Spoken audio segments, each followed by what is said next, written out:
Welcome to Samba Samba. Enjoy the video. You start by choosing the right cubes and the clothes to compress. This saves space and prevents damage. Lay a cube flat and place heavier items at the bottom so garments stay balanced. Once done, fold or roll garments to reduce wrinkles. Try a 1/2 roll for tees and a flat fold for sweaters. Make sure to leave a small air gap near the zipper so compression closes evenly. This prevents bulging and eases the next step. You now compress.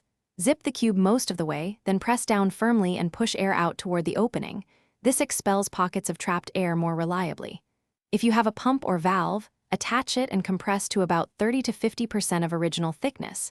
This balances space savings with garment care.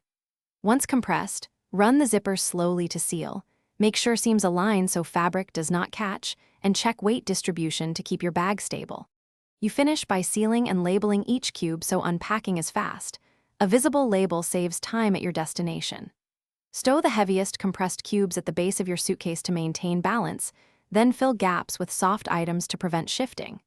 If the cube re-expands, don't panic. Open the zipper slightly, press air out again, and reseal slowly while holding pressure. This corrects leaks or trapped air and ensures maximum compression without damaging. Thanks for watching. Consider subscribing if we helped you.